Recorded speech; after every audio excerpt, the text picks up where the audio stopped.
But first, I want to talk about the need for localism and how the localism movement, a localist, resilient politics can fit into a project that synchronizes planetary solidarity, empathy, global interdependence, the basic demands of national social democracies delivering healthcare, housing, and other absolute necessities for all citizens, and also a empowered local politics that can help generate independence and safety for vital systems, food, medical supplies, energy, and more.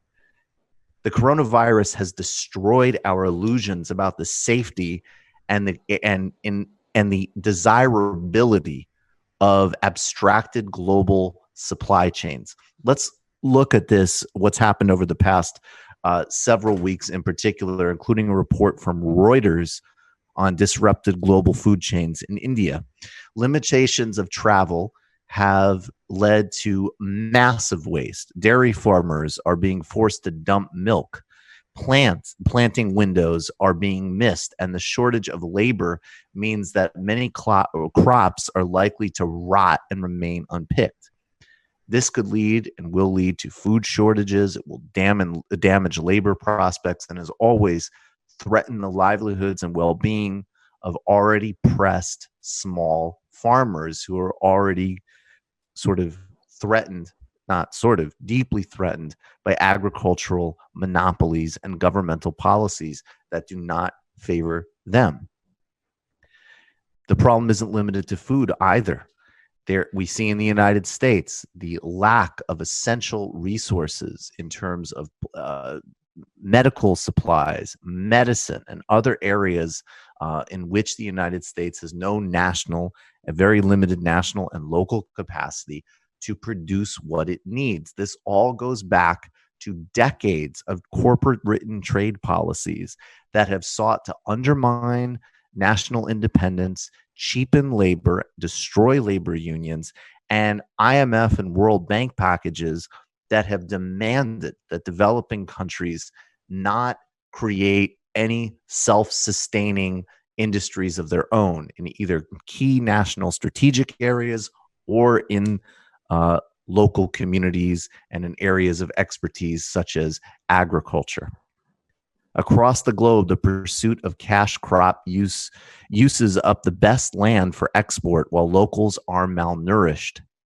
And we are seeing, of course, as I say again, the devastating cost of our inability to produce our own medical supplies in the United States, thanks to trade agreements like PNTR with China that was passed in the late 1990s. Now, we need to reprioritize the local in this. Of course, I'll keep emphasizing, there's a profoundly important, urgent role and necessity of recognizing that we are globally interdependent, that there's no Chinese virus, there's no African virus, there's no American virus. This sort of garbage xenophobic thinking is antithetical to the shared endeavor of trying to protect humanity through collective scientific efforts, medical innovation, coordination, and extraordinary acts of solidarity like Cuba's doctors. Nation states have the responsibility to provide every single person in their polity healthcare, housing, clean water, food, and more. Obviously, the United States so devastated and so behind in all of these vital areas. But now we also need to reprioritize a notion of localism that is empowered and democratic. Renegade thinkers in the 1970s, like E.F. Schumacher and Ivan Illich, emphasized human-centered systems and critiqued bureaucracies, both public and private, that took away capacity building in agriculture and education and replaced it with standardized and mass process.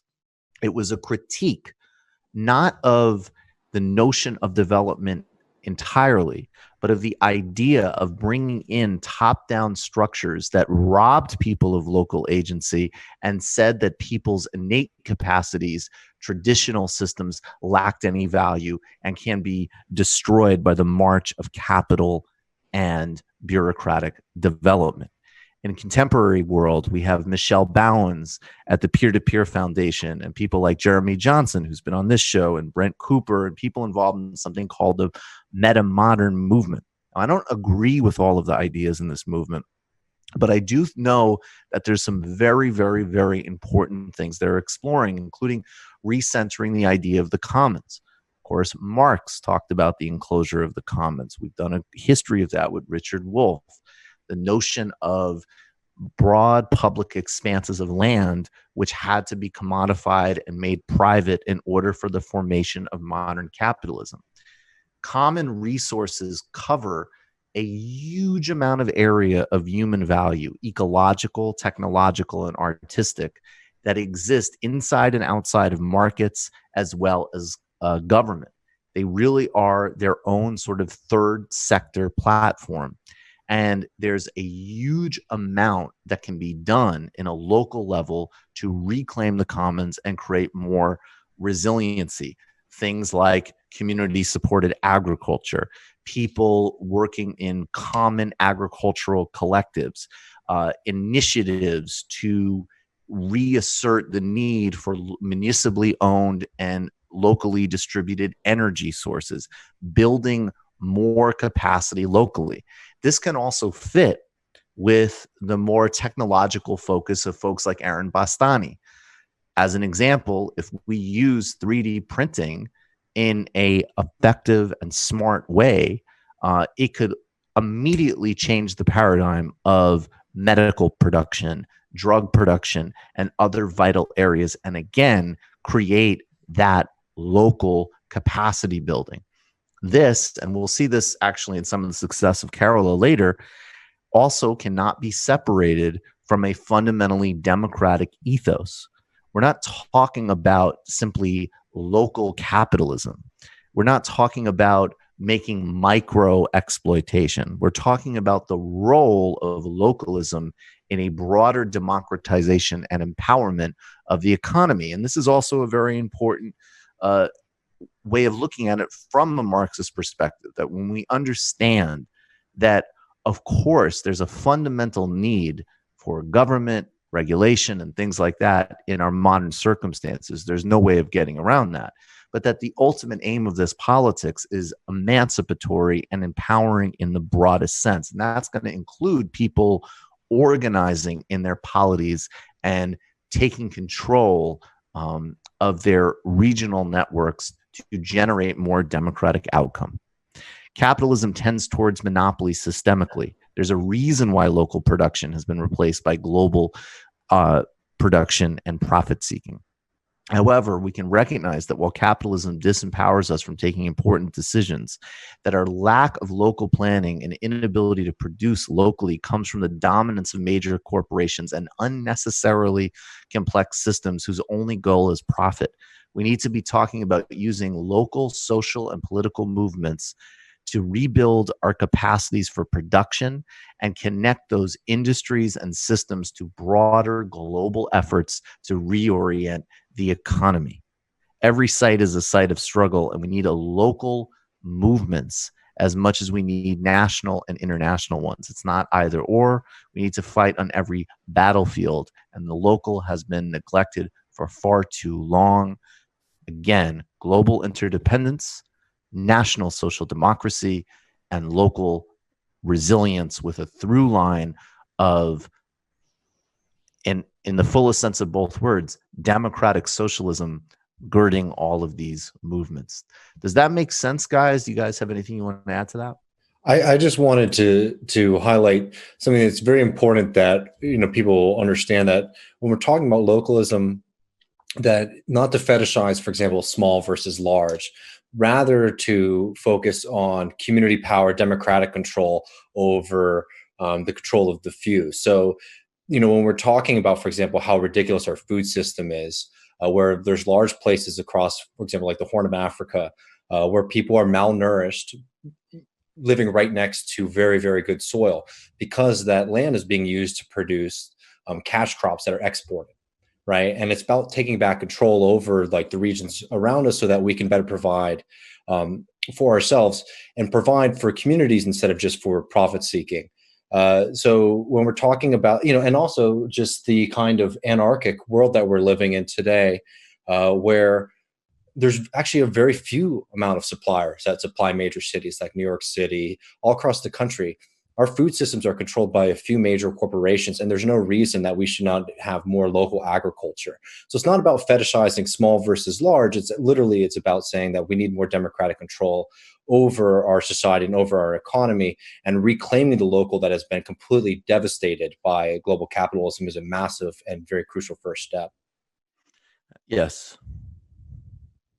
And also, Matt, I mean, and also it is very important. And as I'm kind of digging back into this literature, again, particularly Small is Beautiful and E.F. Schumacher's work on books like Deschooling Society, which I'll talk about more. There's flaws in these models. There's no doubt about it, as there's flaws in every model, but there is actually something very important, I think, about also reasserting the idea that when these modes of production came in and completely wiped away old systems, that basically saying, as an example, I'll make it, concrete, that like the work on the commons, everybody should think of this essay called The Tragedy of the Commons by Garrett Hardin, which is one of the worst pieces of writing ever, right? And the notion, was a piece in the late 60s, was that if the commons are not regulated by a private market, they will be despoiled. They will be destroyed. And it's a really interesting move, because what you're discounting, and again, I understand that some people, this is not about romanticizing local production or First Nations people or anything like that. Every society is flawed. Everything has problems. But it is very significant when you realize that both from the perspective of private capital, but also a lot of efforts of like eco-preservation has been built on an assumption that, oh, this group doesn't know how to manage its own resources. Let's get in and control it for them. Whether it's because we're doing something like, we see like bioprospecting. You were talking about Africa earlier. Countries like Saudi going into Africa and pre-buying plots of land and trying to have access to food and water and things like that for when they run out of things, right? But also, we see this in a lot of controversies around like eco-preservation that don't have legitimate partnerships with local partners, essentially. So my point is that these frameworks also help recognize that there is something very damaging about completely delegitimizing multiple systems of agriculture, as an example, multiple systems of how to govern the commons.